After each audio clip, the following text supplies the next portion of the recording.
Hello and welcome. Today, we're retaking a deep dive into a topic that often operates quietly in the background of our daily news cycle: the active operations of the Canadian Armed Forces around the globe. While Canada is known for its peacekeeping, our military is involved in a surprisingly diverse range of missions. From combat support and training to humanitarian aid and maritime security. Let's explore where our service members are and what they're doing right now. Our largest and most prominent international deployment is Operation Reassurance, Canada's contribution to NATO's collective defense measures in Central and Eastern Europe. This mission was launched in 2014 in response to Russia's actions in Ukraine and has since become one of the cornerstones of Canada's commitment to the alliance.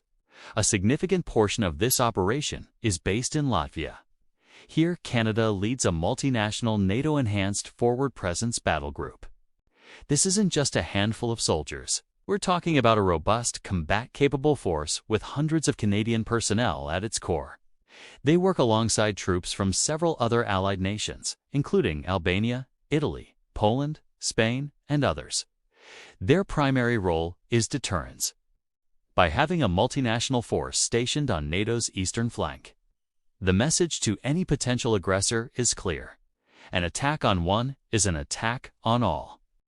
These soldiers conduct regular, high-intensity training exercises, honing their skills in everything from armored warfare with our Leopard to tanks and LAVs, to air defense and joint operations.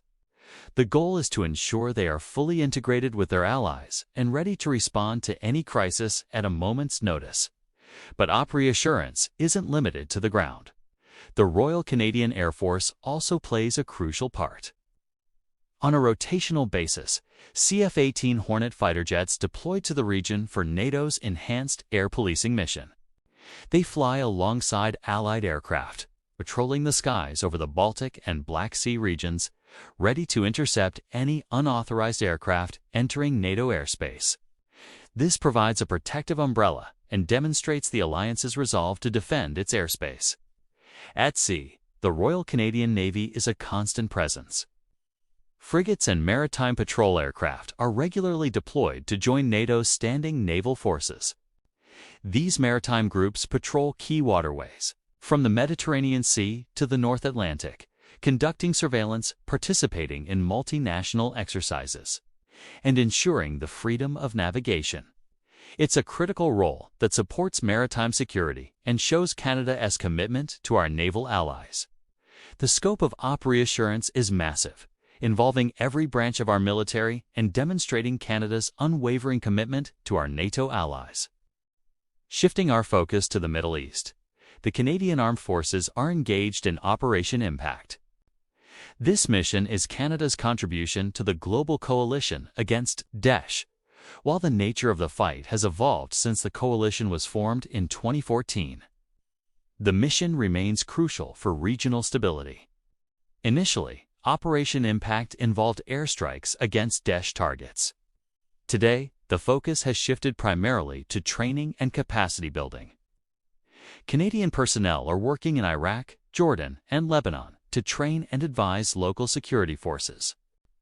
In Iraq, under the banner of NATO Mission Iraq, our troops help mentor Iraqi military instructors, teaching them advanced skills in areas like combat, first aid, engineering, and operational planning. The philosophy is simple: by empowering local forces to secure their own country, we contribute to long-term stability and prevent the resurgence of extremist groups. This train-the-trainer approach creates a sustainable capability for the Iraqi security forces. Beyond training, Canada also maintains a tactical airlift detachment in the region. C-130J Hercules aircraft and their crews provide essential transportation for coalition personnel and cargo, a logistical backbone that keeps the entire mission moving. There's also an intelligence component, with specialists working to gather and analyze information to support coalition operations. Operation Impact is a complex, multifaceted mission that showcases Canada's adaptability in contributing to international security. Now, let's turn to Ukraine, where Canadian military support is front and center through Operation Unifier. Started in 2015, this mission has always been about training the security forces of Ukraine. However, since the full-scale invasion in 2022, the nature and location of this training have shifted dramatically. For safety reasons, Canadian trainers are no longer inside Ukraine. Instead, they are working alongside international partners in third-party locations, primarily in the United Kingdom and Poland. Here, they are delivering essential combat skills to new recruits of the armed forces of Ukraine. The training is intense and covers a wide spectrum of military disciplines. This includes basic weapons, handling, marksmanship, battlefield first aid, and small unit tactics. Imagine going from civilian life to the front lines in a matter of weeks. The skills taught by our soldiers are literally life-saving. Canada has also sent specialized trainers to teach Ukrainian soldiers how to operate and maintain the advanced military equipment that Canada and other allies have donated. This includes training on artillery systems like the M777 howitzer and maintenance for armored vehicles. Furthermore, Canadian combat engineers are teaching their Ukrainian counterparts critical skills in demining and explosive ordnance disposal, which are vital for both combat operations and for making areas safe for civilians after they've been liberated. Operation Unifier is a direct and powerful demonstration of Canada's solidarity with Ukraine, providing tangible skills and support to help them defend their sovereignty. Beyond these major land-based operations, the Royal Canadian Navy is busy safeguarding maritime routes around the world. One key mission is Operation Projection, which sends our warships to various regions to conduct naval diplomacy, engage in international exercises, and support global security. For example, we frequently see Canadian frigates deploying to the Indo-Pacific region. These deployments are about more than just showing the flag. Our ships participate in exercises with allies like the United States, Japan, South Korea, and Australia.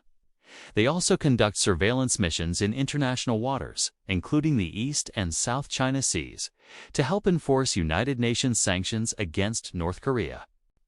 These missions, often called freedom of navigation operations, are essential for upholding international law and ensuring that key global shipping lanes remain open for everyone.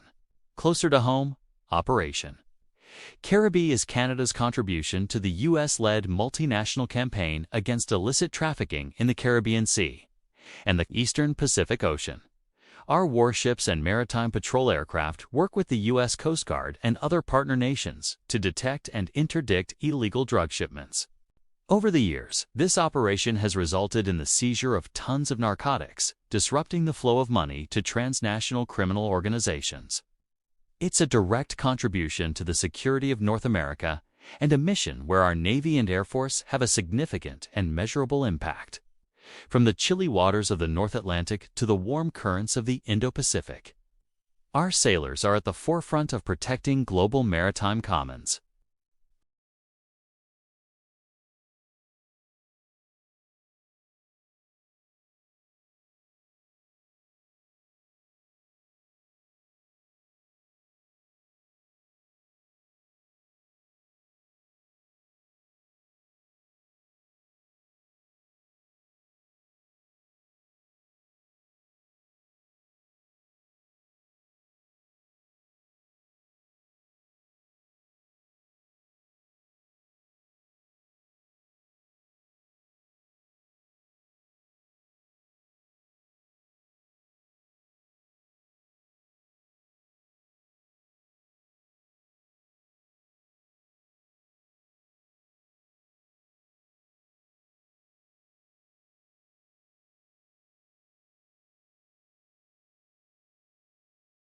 This includes working alongside other government departments, indigenous partners, and international allies like the United States, Denmark, and France.